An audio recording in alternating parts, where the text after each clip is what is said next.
కాల్చివేయబడ్డాయి. శత్రువులు కొల్లగొట్టేశారు. పట్టణంలో ఉన్న ప్రజలు నిందని అనుభవిస్తున్నారు. పట్టణంలో ఉన్న మన ప్రజలు శ్రమని అనుభవిస్తున్నారు, బాధని అనుభవిస్తున్నారయ్యా. మన ప్రజల పరిస్థితి ఏమీ బాగలేదు అని చెప్పారు. అప్పుడు నెహెమ్యా గారు ఏం చేశారంటే, వెంటనే నా ప్రజల పరిస్థితి బాగలేదా, నా ప్రాంత ప్రజలు నిందలో ఉన్నారా, నా ప్రాంత ప్రజలు శ్రమలో ఉన్నారా, నా ప్రాంత ప్రజలు నశించిపోతున్నారా, నా ప్రాంత ప్రజలు దుష్టుడి చేతిలో ఉన్నారా, నా ప్రాంత ప్రజల యొక్క పట్టణము, నా ప్రాంత ప్రజలు ఉండేటువంటి నా సొంత గ్రామంలో ఉన్నటువంటి ఆ గ్రామ ప్రహరీ కూడా, లేకపోతే ఆ పట్టణం యొక్క ప్రహరీ కూడా కాల్చివేయబడిందా, గుమ్మాలు కూల్చివేయబడ్డాయా, కాల్చివేయబడ్డాయా అని నెహెమ్యా గారికి బాగా బాధేసేసింది. ఆ బాధ వేసినప్పుడు నెహెమ్యా గారు చేసిన పని ఏంటి అని అంటే, కొన్ని దినాలు దుఃఖముతో తన ప్రజల కొరకు, తన గ్రామము కొరకు, తన గ్రామ క్షేమము కొరకు, తన ప్రాంత ప్రజల రక్షణ కొరకు కొన్ని రోజులు దుఃఖముతో ఉపవాసం ఉండటం ప్రారంభించాడు. దేవునికి మహిమ కలుగును గాక. ఎన్ని రోజులు ఉన్నాడో చెప్పలేదు, కానీ చాలా రోజులు ఉపవాసం ఉన్నాడట. నేను ఏమంటానంటే, నెహెమ్యా గారికి ఏం తక్కువని ఉపవాసం ఉన్నాడు. నెహెమ్యా గారికి ఒక మంచి ఉద్యోగం ఉంది, మామూలు ఉద్యోగం కాదు. ప్రపంచాన్ని పరిపాలించే రాజు దగ్గర ఒక నెంబర్ 1 ఉద్యోగం ఉంది. జీతానికి ఏమన్నా తక్కువ? జీతానికి తక్కువేమి లేదు. తనకు రావలసినటువంటి రాబడికి ఏమన్నా తక్కువ? రాబడికి ఏమీ తక్కువ లేదు. తన స్థితి బాగానే ఉంది. నా స్థితి బాగుంది కదా, నాకు సమృద్ధి ఉంది కదా, నాకు ఒక మంచి ఉద్యోగం ఉంది కదా, నాకు మంచి రాబడి ఉంది కదా, నేను ఉపవాసం ఉండాల్సిన పని ఏంటి అని అనుకోలేదు నెహెమ్యా గారు. మరి ఏం చేశాడట ఈ నెహెమ్యా గారు? తన ప్రాంత ప్రజల క్షేమము కొరకు కొన్ని దినాలు ఉపవసించి ప్రార్థన చేశాడట. ఆమేన్. ఇప్పుడు బర్నబాసయ్య గారు ఎందుకు ఉపవాసం ఉన్నారు?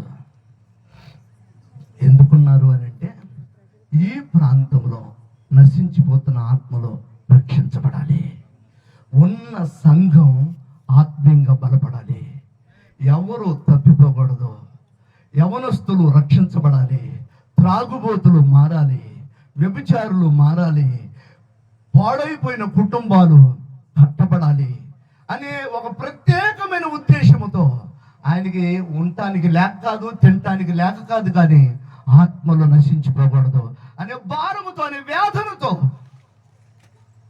బర్నబాసయ్య గారు కూడా ఈ ఉపవాస ప్రార్థన, కఠిన ఉపవాస ప్రార్థన చేశారని నేను నమ్ముతున్నాను. దేవునికి మహిమ కలుగును గాక. ఆమేన్. నేను ఏమంటానంటే, అలా నెహెమ్యా గారు తన ప్రజల క్షేమం కోసం ఉపవాసం ఉండి ప్రార్థన చేయగా జరిగిన విషయం ఏంటి అని అంటే, ఒకరోజు రాజుగారి దగ్గరికి, అర్థహస్త దగ్గరికి ద్రాక్షరసపు పాత్ర తీసుకొని రాజుగారికి అందించడానికి వెళ్ళాడు. ఇతని ఉద్యోగం అదే కదా.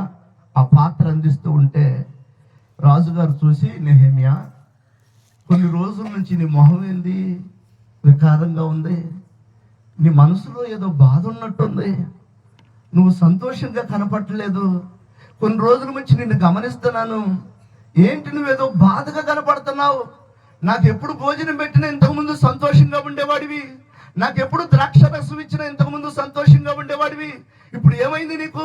నీ ముఖం వికారంగా ఉంది, నువ్వు తగ్గిపోయావు, నువ్వు సన్నబడ్డావు, ఏమైంది కారణం అని రాజుగారు నెహెమ్యా గారిని అడిగాడు.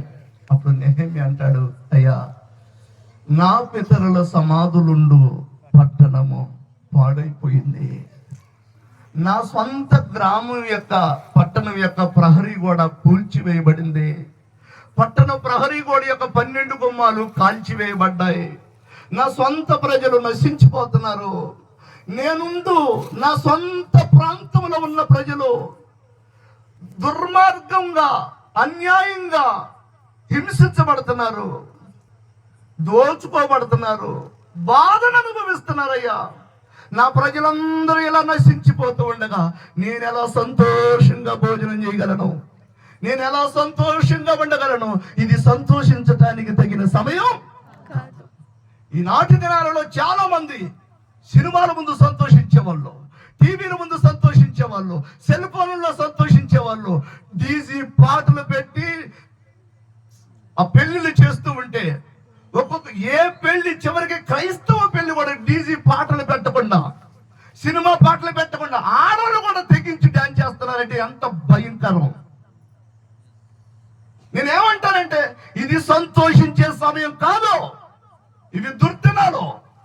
ఇవి భయంకరమైన దినాలు. ఇవి మనం వేదన పడవలసినటువంటి దినాలు. కళ్ళ ముందే ఎన్నో భయంకరమైనటువంటి మరణాలు జరుగుతున్నాయి. కూర్చున్న వాళ్ళు కూర్చున్నట్టు చనిపోతున్నారు. భయంకరమైనటువంటి ఇంజెక్షన్ లేనటువంటి, మందులు లేనటువంటి వైరస్లు వస్తున్నాయి మనుషులకి. కోకొల్లలుగా చనిపోయారు మొన్న మధ్య కరోనా వైరస్ వలన. భయంతో చచ్చిపోయిన వాళ్ళు ఎక్కువ. కరోనా వచ్చిన దానికంటే భయంతో చచ్చిపోయిన వాళ్ళు ఎక్కువ, వేల మంది ఉన్నారు. ఇట్లాంటి భయంకరమైనటువంటి దుర్దినాలలో సంతోషించే సమయం ఇది కానే కాదు. ఇప్పుడు నెహెమ్యా గారు ఏమంటున్నాడంటే, అయ్యా ఇది సంతోషించే సమయం కాదయ్యా. నా ప్రజలందరూ నాశనం అయిపోతూ ఉండగా, నా ప్రజలందరూ నష్టపోతూ ఉండగా, నా ప్రజలందరూ వ్యాధులలో ఉండగా ఇది సంతోషించే సమయం కాదయ్యా. అందుకే నేను ఉపవాసం ఉండి నా ప్రజల కొరకు ప్రార్థన చేస్తున్నాను అన్నాడు. దేవునికి మహిమ కలుగును గాక. వెంటనే రాజు గారికి దయ కలిగింది. నెహెమ్యా యొక్క ఉపవాస ప్రార్థన దేవుడు ఆలకించాడు. తన భారాన్ని దేవుడు చూశాడు. తన ప్రసవ వేదన దేవుడు చూశాడు. నశించిపోతున్న ఆత్మల రక్షణార్థమయ్యి తన ప్రజలు నాశనం అవుతూ ఉండగా వారి కోసం చేసిన ఉపవాస ప్రార్థన దేవుడు జ్ఞాపకం చేసుకున్నాడు. జ్ఞాపకం చేసుకుని ఆ ఉపవాస ప్రార్థనకు ప్రతిగా రాజుకి నెహెమ్యా మీద దయ పుట్టించాడు. ఆమేన్. రాజుకి నెహెమ్యా మీద దయ పుట్టించాడు దేవుడు. రాజే కావాలని అడిగాడు. ఏం కావాలి నీకు రావాలనా అని రాజు అడిగితే నెహెమ్యా చెప్పాడు, ఏమీ వద్దు నాకు, బంగారం వెండి అంతస్తులు ఐశ్వర్యం నాకు గొప్పతనం ఏమీ వద్దు, కానీ నా ప్రజలుండు పట్టణాన్ని నేను బాగు చేయాలి, నా ప్రజల క్షేమాన్ని నేను కోరుకుంటున్నాను, నశించిపోతున్న నా ప్రజలని రక్షించాలి అని చెప్పగలిగాడు ఒక నెహెమ్యా. అలా చెప్పగలిగితే వెంటనే ఆ రాజుగారు తాకీదులు వ్రాయించి, కావలసిన మెటీరియల్ సమకూర్చి, కావలసిన ఆర్థిక సహాయం అందించి, కావలసిన పనివారిని నెహెమ్యాకు సమకూర్చి, కొన్ని రోజులు నీకు లీవ్ ఇస్తున్నా, ఉద్యోగానికి సెలవిస్తున్నా, నువ్వు నీ ప్రాంతానికి వెళ్ళు, నశించిపోతున్న నీ ప్రాంత ప్రజల క్షేమాన్ని కోరి నువ్వు చేయవలసిందంతా చెయ్యి అని రాజుగారు ఆజ్ఞ జారీ చేసి, తాకీదులు వ్రాయించి, అప్పచెప్పవలసిన ఆర్థిక సహాయం అప్పచెప్పి నెహెమ్యాను పంపించాడు. నేను ఏమంటానంటే, నెహెమ్యా రాజు యొక్క దయ పొందుకొని, దేవుని దయ వలన, ఉపవాస ప్రార్థన వలన రాజు యొక్క దయ పొందుకొని నెహెమ్యా సరాసరి కొంతమంది మనుషులు తీసుకొని, కొంత ఆర్థిక సహాయం తీసుకొని తన ప్రాంతాన్ని, తన ప్రాంత ప్రజలని రక్షించుట కొరకు, తన ప్రాంత ప్రజలని క్షేమంగా నడిపించుట కొరకు, వారందరిని కాపాడుట కొరకు తిరిగి వచ్చాడు. తన సొంత గ్రామానికి వచ్చాడు. వచ్చి పరిస్థితులన్నీ చూస్తే తన సొంత ఊరేం బాగలా, తన సొంత గ్రామ ప్రజలేమి బాగోలేదు. భయంకరమైనటువంటి వ్యాధులు అనుభవిస్తున్నారు. మందిరం అయితే తిరిగి మరలా కోల్చబడిన మందిరం కట్టుకోగలిగారు, కానీ ఆ మందిరంలో సరిగా ఆరాధన జరగట్లా, దేవునికి మహిమ రావట్లా. సొంత గ్రామంలో అర్థమైపోయింది. నెహెమ్యా వచ్చి చూస్తే భారంతో వ్యాధులతో కుంగిపోయాడు. రహస్యంగా స్థలాలన్నీ తిరిగాడు. పట్టణం ప్రజల పరిస్థితి ఎలా ఉంది, పట్టణం పరిస్థితి ఎలా ఉంది అని చూస్తే అసలు ఆ పట్టణానికి ముందు ప్రహరీ గోడే లేదు. ఏమైపోయింది? ప్రహరీ గోడ శత్రువుల చేతిలో కూల్చివేయబడింది. ప్రతి పట్టణానికి ఆ కాలంలో దట్టమైన ప్రహరీ గోడలు ఉంటాయి. ఒక ఇంటికి ప్రహరీ గోడ ఎలా ఉంటుందో, ఒకవేళ మనం ప్రహరీ గోడ సిమెంట్ రాయితోనూ ఇటుక బిళ్ళతోనూ కట్టుకోలేకపోతే కనీసం తడికలతోనైనా, ఏమంటారు, కందికట్టుతో కడతారా, దేంతో కడతారు? ఇక్కడ కందికట్టుతోనే కడతాం. కారణం ఏంటంటే కుక్కలో, గేదెలో, పశువులో ఏవీ రాకోకుండా కనీసం ఇంటి చుట్టూ కందికట్టుతోనన్న ప్రహరీ గోడ కట్టుకుంటాం. నేనేమంటానంటే, ఆ కాలంలో ఉన్నటువంటి ప్రతి పట్టణానికి దట్టమైన ప్రహరీ గోడలు ఉండేవి. ఎంత దట్టమైన ప్రహరీ గోడలు ఉండేవి అంటే, ఎరుకో పట్టణం కూడా ఆ ప్రాంతంలో ఉన్నటువంటి పట్టణమే. ఎరుకో పట్టణానికి ఉన్నటువంటి ప్రహరీ గోడట, ఆ ప్రహరీ గోడ పైన 2 ట్రాక్టర్లు లేకపోతే 2 ఎడ్ల బండ్లు, ఒక ఎడ్ల బండి అటు పోతూ ఉంటే ఒక ఎడ్ల బండి ఇటు రాగలదట. అంత వెడల్పు కలిగినటువంటి దట్టమైన ప్రహరీ గోడలు ఉండేయట పట్టణాలకు ఆ కాలంలో. కారణం ఏంటి అంటే, ఇతర రాజుల నుండి, శత్రు సైన్యము నుండి, వేరే శత్రు రాజుల నుండి ప్రమాదం జరగకుండా అంత బలమైనటువంటి ప్రహరీ గోడలు కట్టుకునేవాళ్ళు. ఇప్పుడు యెరూషలేం పట్టణానికి కూడా ఒకప్పుడు ఏముండేది? ప్రహరీ గోడ ఉండేది. కానీ ఇప్పుడు కూల్చివేయబడింది. దాన్ని చూశాడు నెహెమ్యా. 52 రోజుల్లో 52 రోజుల్లో తన ఉపవాస ప్రార్థన ఆలకించిన దేవుడు 52 రోజుల్లో మరల తిరిగి కూలిపోయిన ఆ ప్రహరీ గోడని, పడగొట్టబడిన ఆ ప్రహరీ గోడని మరలా తిరిగి కట్టగలిగాడు నెహెమ్యా. దేవునికి మహిమ కలుగునుగాక. రైట్. ఇప్పుడు 52 రోజుల్లో ఆ ప్రహరీ గోడని, ఆ దట్టమైన ప్రహరీ గోడని, ఆ గుమ్మాలు నిలబెట్టి ఆ బలమైనటువంటి ప్రహరీ గోడని 52 రోజులు కట్టగలిగి ఆ యొక్క యూదుల యొక్క క్షేమము కొరిగి, ఆ ఇశ్రాయేలీయుల యొక్క క్షేమము కొరిగి తన జీతాన్ని తనకు వచ్చేటువంటి జీతాన్ని గవర్నమెంట్ ద్వారా రాజు దగ్గర నుంచి తనకు వచ్చే జీతాన్ని కూడా తన ప్రజల కొరకు ఖర్చు చేసి తన ప్రజల క్షేమం కోసం ఉపవసించి ప్రార్థన చేసిన వాడు నెహెమ్యా. ఈరోజు నేను ఏమంటానంటే, బర్నబాస్ గారు చేసిన ఉపవాస ప్రార్థన కూడా ఈ ప్రాంత ప్రజలందరూ కూడా పడిపోయిన కుటుంబాలు తిరిగి కట్టబడాలి, పడిపోయినటువంటి సంసార జీవితాలు తిరిగి కట్టబడాలి. ఇప్పటికే మనం ఎన్నో కుటుంబాలను చూస్తూ ఉంటాం. ఎప్పుడన్నా మీకు ఆలోచన వచ్చిందా, ఎవరైనా ఒక ఆత్మీయ జీవితంలో నుంచి కింద పడిపోయాడు నీకు అర్థమైతే, భక్తిలో నుంచి పడిపోయాడని నీకు అర్థమైతే, పరిశుద్ధతలో నుంచి అపవిత్రతలో పడిపోయాడని నీకు అర్థమైతే, ఆత్మీయతలో నుండి లోకంలోకి దిగజారిపోయాడు పడిపోయాడని నీకు అర్థమైతే, ఏ రోజన్నా నువ్వు మనసు నిలిపి పడిపోయిన వ్యక్తి కోసం అతడు నిలబడాలని, అతడు తిరిగి కట్టబడాలని, అతడి సంసారం మరలా తిరిగి బాగవ్వాలని, అతడి కుటుంబం మరలా తిరిగి కట్టబడాలని ఏ రోజన్నా ఉపవాసం ఉన్నావా? ఎవరి కోసం ఉన్నావా నీ జీవితంలో? కానీ నెహెమ్యాకి తినటానికి తిండి, నెలకి నంబర్ 1 జీతం వస్తుంది, అయినా తన ప్రాంత ప్రజల క్షేమం కోరి ఉపవాసం ఉండగలిగాడు. నేను 7వ తరగతి చదువుతున్నటువంటి దినములలో, నేనప్పుడు బందరు దగ్గర రుద్రవరములో హాస్టల్లో చదువుతూ ఉన్నాను. 7వ తరగతి చదువుతున్నాను. అప్పుడు నేను సెలవులకి ఇంటికి రాబోయే ముందు నాకు ఒక విషయం తెలిసింది. ఏంటి ఆ విషయం అని అంటే, మా శారీరక తల్లికి గొంతు ఆగిపోయింది, నోట్లో నుంచి మాట రావట్లా. ఒక బలమైన దయ్యం బట్టి, జాగ్రత్తగా వినాలి, ఒక బలమైన దయ్యం బట్టి గొంతు ఆగిపోయింది, నోట్లో నుంచి మాట రావట్లా. స్వరం పట్టేసింది దయ్యం. వినండి జాగ్రత్తగా. ఏం పట్టేసింది దయ్యం? దయ్యాలు స్వరం పడతాయా? బైబిల్లో ఉందిగా, ఒక ఆమెని నడుమును పట్టేసింది. ఎన్ని సంవత్సరాలు బలహీనరాలైందట, ఎన్ని సంవత్సరాలు చక్కగా నిలబడలేకపోయిందట? 18 సంవత్సరాలు నడుమును పట్టినటువంటి బలహీనపరచు దయ్యం పట్టగా ఆమె 18 సంవత్సరాలు చక్కగా నిలబడలేకపోయిందట, వంగిపోయి నడిచిందట. అంటే దయ్యాలు పడితే రోగాలు వస్తాయి. నేను ఏమంటానంటే, ఇప్పుడున్న కలుషితమైనటువంటి ఆహారం తినడం వలన రోగాలు వస్తాయి. ఇప్పుడున్నటువంటి పరిస్థితులలో మనం తినే ఆహారాన్ని బట్టి కానీ, ఉన్న వాతావరణాన్ని బట్టి కానీ రోగాలు వస్తాయి, కాదట్లేదు. దయ్యాలు పడితే కూడా రోగాలు వస్తాయి, దయ్యాలు పడితే కూడా సమస్యలు వస్తాయి. ఇది విషయం. అయితే విషయం ఏంటి అంటే, మా తల్లికి ఒక రోజు కాదు స్వరం మోగదైపోయింది, మాట రావట్లా. 2 రోజులు కాదు మోగదైపోయింది, వారం రోజులు మోగదైపోయింది. మరలా ఆ స్వరం వచ్చిందేమని చూస్తున్నారు ఇంటిల్ల 10 వారమైన మోగపోయిన నోరు రావట్లా. 15 రోజులైంది, మోగపోయిన నోరు రావట్లా. 20 రోజులైంది, మోగపోయిన నోరు రావట్లా. నెల రోజులైంది, మోగపోయిన నోరు రావట్లా.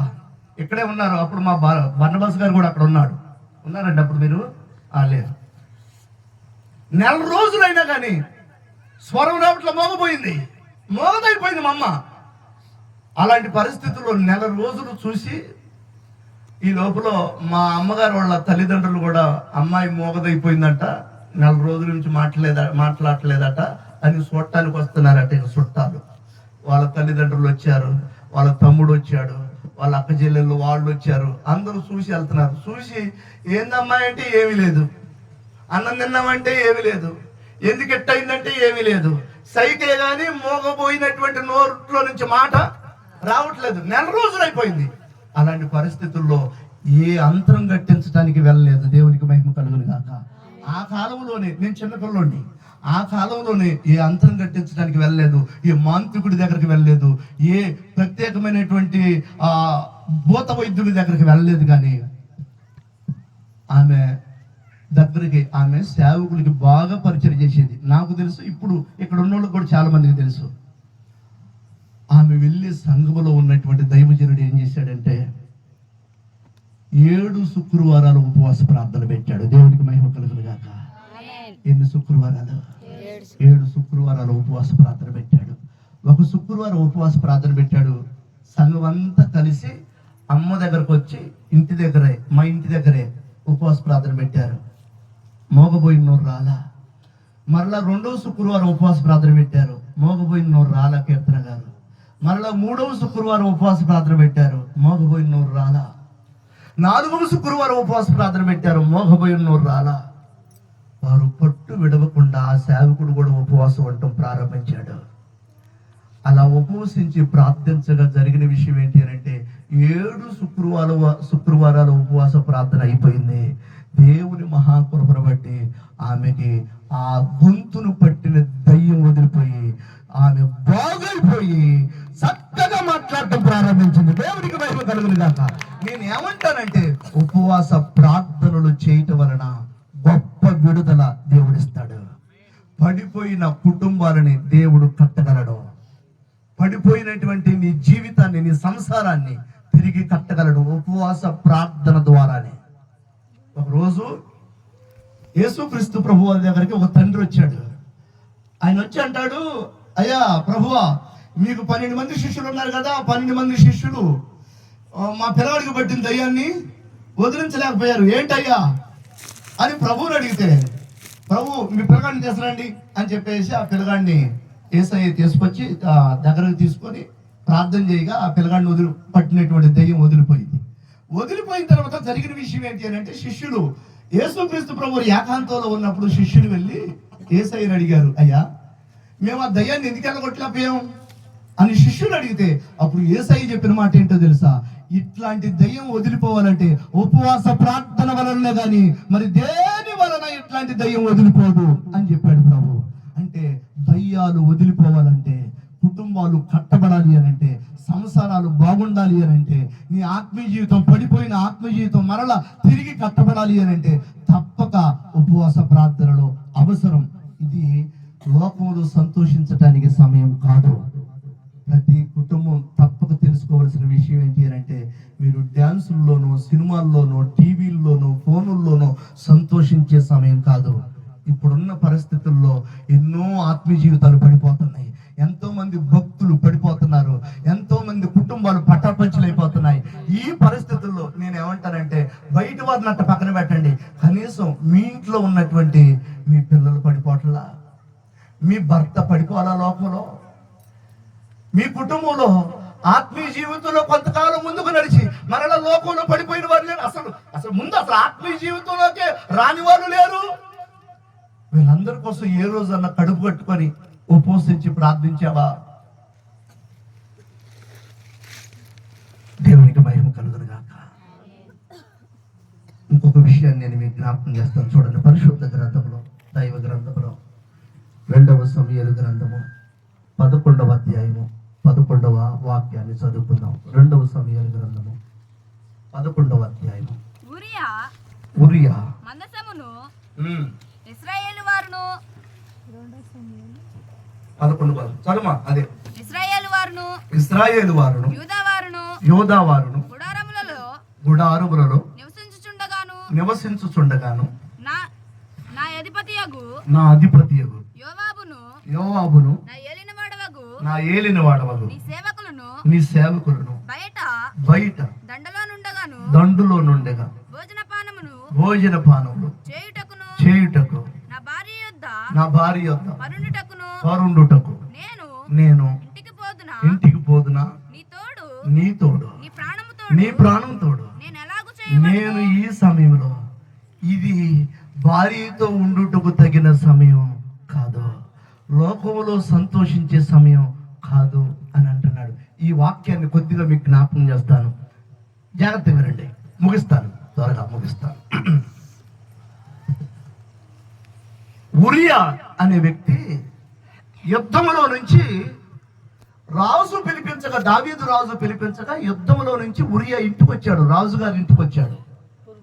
రాజుగారి ఇంటికి రాగా ఉరియా వచ్చి దావీదు రాజుతో అంటున్నాడు, అయ్యా నన్ను పిలిపించారు, అక్కడ యుద్ధం జరుగుతుంది, మన ప్రజల క్షేమం కోసం మేము అందరం యుద్ధం చేస్తున్నాం, మన ప్రజలందరి క్షేమం కోసం మేము యుద్ధం చేస్తుంటే యుద్ధంలో నుంచి నన్ను పిలిపించావు, ఏంటయ్యా సంగతి అని ఉరియా అడిగాడు.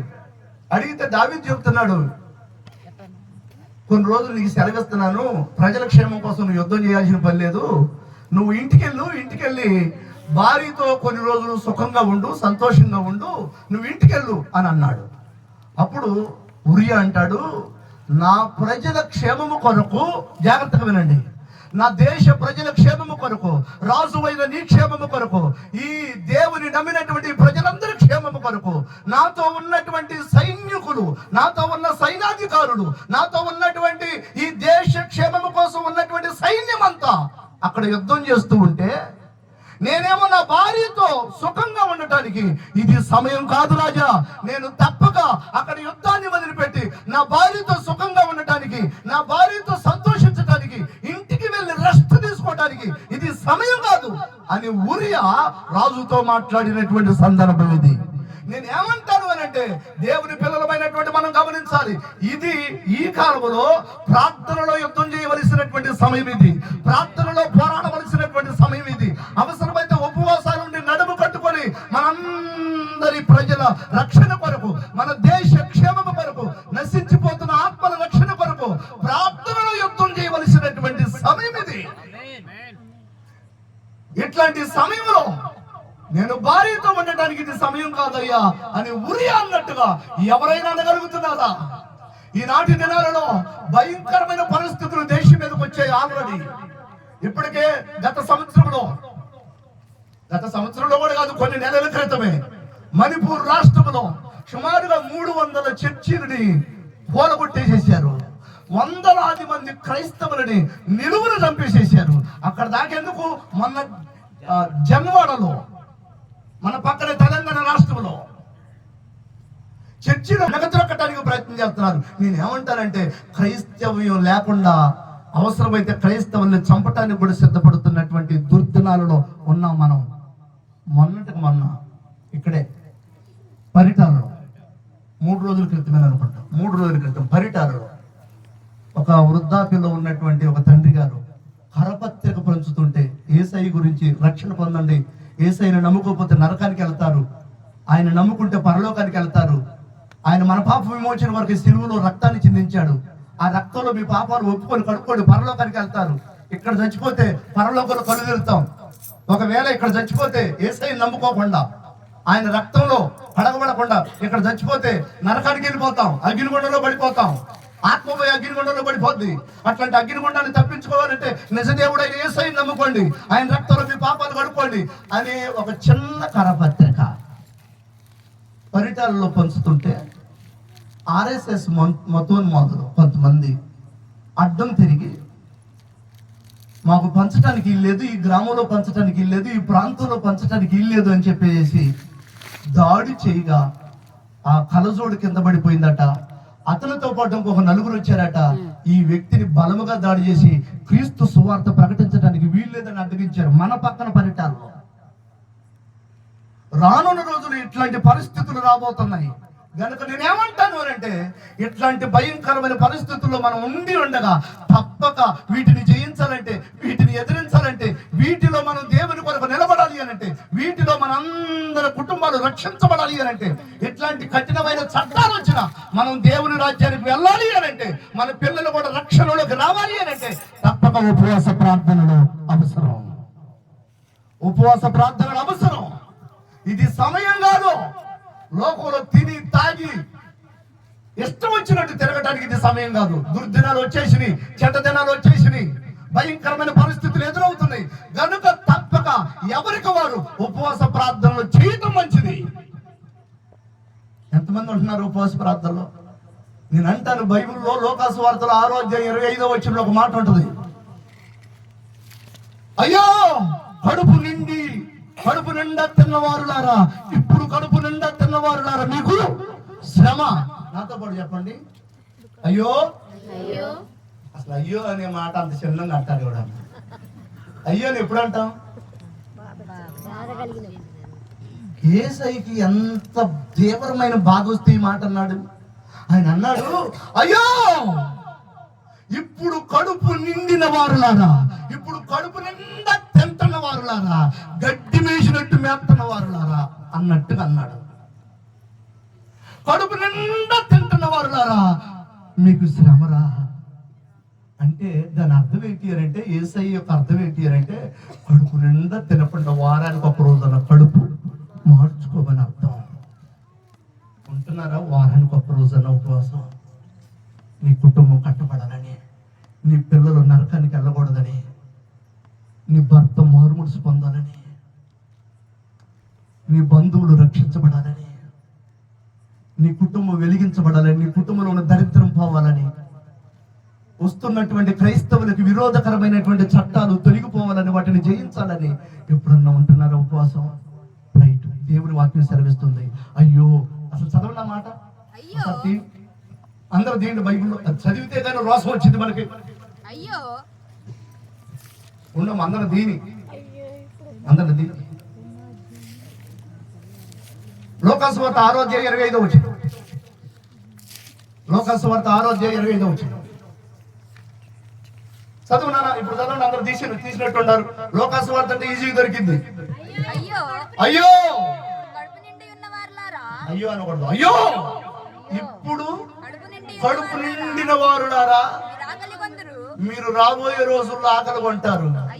అయ్యో చాలు చాలు చాలు చాలు. రాబోయే రోజుల్లో ఏం కొంటామంట? ఆకలి కొంటామంట.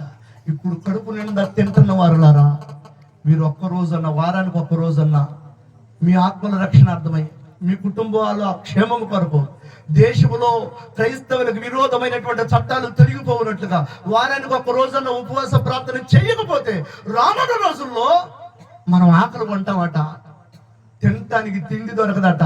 నేనేమంటానంటే, తినటానికి తిండి దొరికే రోజులలోనే వారానికి ఒక రోజన్న ఉపవాసం ఉందాం.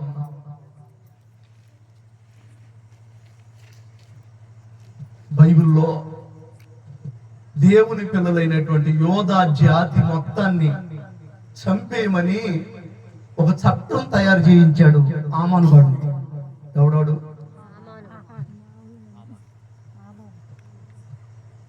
వాడు ఒక దుర్మార్గుడు. వాడిని ఆమాను గాడు అంటే ఒక తప్పే ఉంది. రక్తమే చేయి. బైబిల్లోనే ఉన్నాడు ఒక దుర్మార్గుడు. ఈ ఆమాను గాడు ఎంతమందిని చంపటానికి భయంకరమైనటువంటి చట్టం తీసుకొచ్చాడట. యోధా జాతి మొత్తాన్ని, దేవుని ప్రజలైనటువంటి వారందరినీ 127 సంస్థానాలలో 127 దేశాలలో ఉన్నటువంటి యూదులందరినీ చంపివేయమని. ఎన్నో తారీఖు తెలుసా? 12వ నెల, ఆదారు నెల 12వ నెల 13వ తారీఖున యూదులందరినీ ఒకే రోజు చంపేయాలి అనే శాసనం. ఈ ఆమాను గాడు రాజు దగ్గరకు పోయి శాసనం పుట్టించి రాజుకి కుయుక్తి కొన్ని మాటలు చెప్పి రాజుకు అర్థం కాకుండా ఈ జాతి ప్రజలందరినీ చంపేద్దామని రాజు యొక్క ఉంగరముతో ముద్ర వేయించి ఆ శాసనాన్ని బలోపేతం చేసి దాన్ని చట్టం చేసి మొత్తానికి ఒక డేటు నిర్ణయించారు. యోధా జాతి మొత్తాన్ని చంపేయాలని. ఏ డేటు? ఆ డేటు 12వ నెల 13వ తారీఖున దేవుని నమ్మిన ప్రజలందరినీ చంపేయమని చట్టం తీసుకొచ్చారు. నేను ఏమంటానంటే, మేము క్రైస్తవులు కాదంటారు మీరు. బైబిల్ పట్టుకోవటం మానేస్తారు మీరు. చర్చికి వెళ్ళటం మానేస్తారు మీరు. కారణం ఏంటో తెలుసా? క్రైస్తవులు అంటే చంపేస్తారని. ఇట్లాంటి చట్టం ఎక్కడొచ్చింది అని అంటే, షూషాను కోటలో ఉన్నటువంటి ఆమాను గాడు దేశంలో ఉన్నటువంటి, ప్రపంచంలో ఉన్నటువంటి యూదులందరినీ చంపేయమని కఠినమైన చట్టం. ప్రపంచాన్ని పరిపాలిస్తున్నటువంటి అహష్వేరోషు అనే రాజు యొక్క కాలంలో ఈ చట్టాన్ని తీసుకొస్తే, ఈ చట్టం అమల్లోకి ఏ నెలలో ఏ రోజు వచ్చిందట? 12వ నెల 13వ తారీఖున ఆ చట్టం అమల్లోకి రాబోతుంది. అనగా ఇంకా మధ్యలో 12 నెలలు గ్యాప్ ఉంది. ఈ 12 నెలల్లో అమ్మో ఇక 12 నెలల్లో మనల్ని చంపేస్తారట అని యూదులు మనసులో పండుకొని ఏడవన వాళ్ళు ఏం చేశారంటే, ఎవరికి వారే, ఏ ప్రాంతంలో ఉన్న యూదులు ఆ ప్రాంతంలో వారు, ఏ గ్రామంలో ఉన్న యూదులు ఆ గ్రామంలో ఉన్న యూదులందరూ కలిసి ఏక మనసు కలిగి ఉపవాసం ఉండటం ప్రారంభించారు. చట్టం మారిపోవాలని ప్రార్థన చేశారు. ఉపవసించి ప్రార్థన చేయడం ప్రారంభించారు. నడుము కట్టుకొని బట్టలు తీసేసి, రాజవస్త్రాలు తీసేసి, మహిమ వస్త్రాలు తీసేసి, పట్టు వస్త్రాలు తీసివేసి, తెల్లని వస్త్రాలు తీసివేసి వారు గోనె బట్టలు కట్టుకోవటం ప్రారంభించారు. దుమ్ము ధూళి నెత్తి మీద పోసుకోవటం ప్రారంభించారు.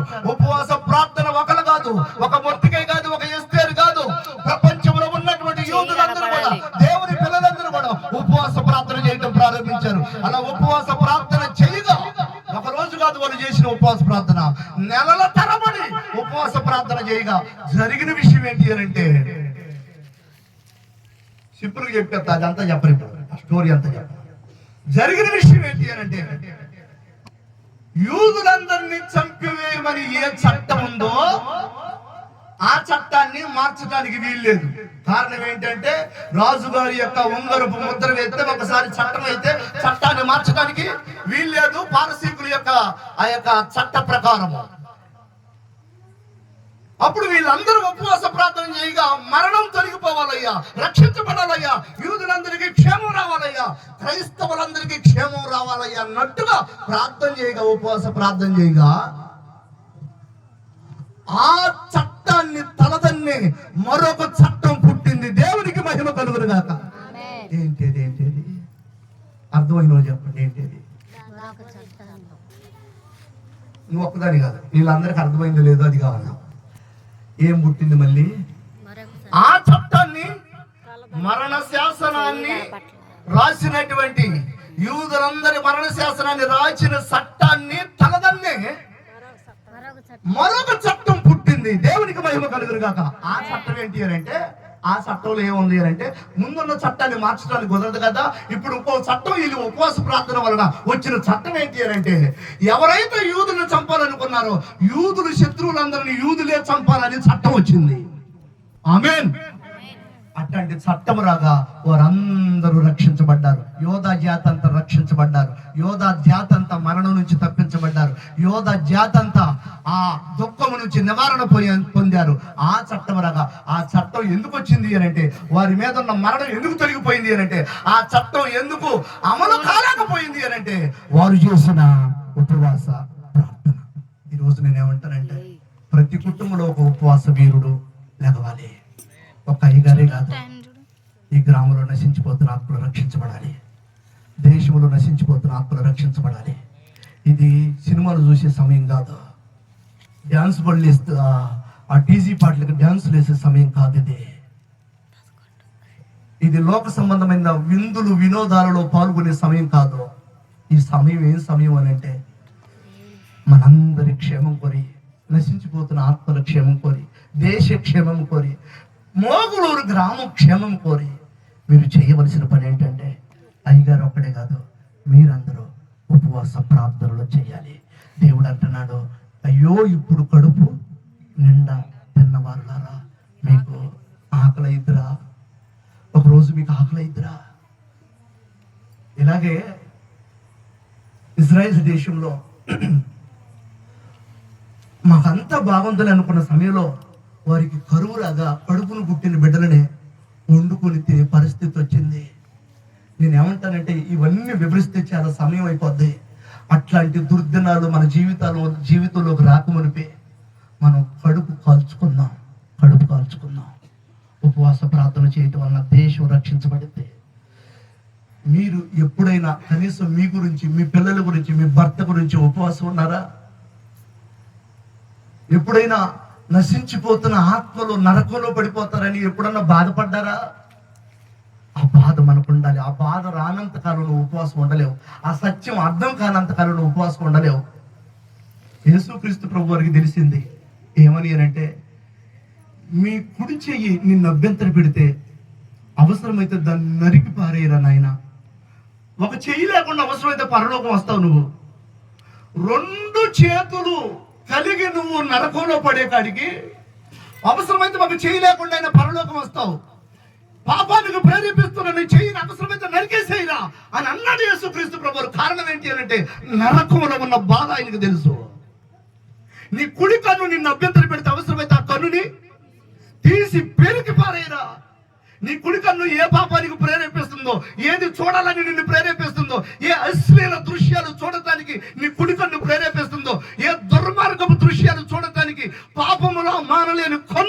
వాడుగా నువ్వు ఉంటే దేవుడి మాట మాట్లాడుతున్నాడు. పాపం మానలేని కన్నులు కలిగిన వాడుగా నువ్వు ఉంటే దేవుడి మాట మాట్లాడుతున్నాడు. అవసరమైతే కన్నైన పీకై కానీ ఆ పాపం దృశ్యాలు చూడొద్దు. ఎందుకంటే నువ్వు నరకానికి వెళ్తావు.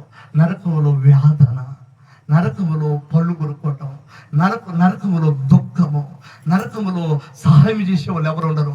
ఆ పాతాళములో ఒక్క నీటి బొట్టు అయిన నాలుక మీద వేసేవారు ఉండరు. అట్లాంటి ఘోరమైనటువంటి భయంకరమైనటువంటి బాధతో కూడుకున్న స్థలం అది. ఆ స్థలంలోకి మీ పిల్లలు పోకూడదు, ఆ స్థలంలోకి మీ భర్తలు పోకూడదు, ఆ స్థలంలోకి మీ గ్రామస్తులు పోకూడదు, ఆ స్థలంలోకి మీ అక్క చెల్లెలు పోకూడదు, ఆ స్థలంలోకి మీ అన్నదమ్ములు పోకూడదు, ఆ స్థలంలోకి మీ బంధువులు పోకూడదు. ఎప్పుడన్నా వారు ఆ స్థలంలోకి పోకూడదని ఏ రోజన్నా నువ్వు ఉపవాసం ఉండి ప్రార్థన చేసావా?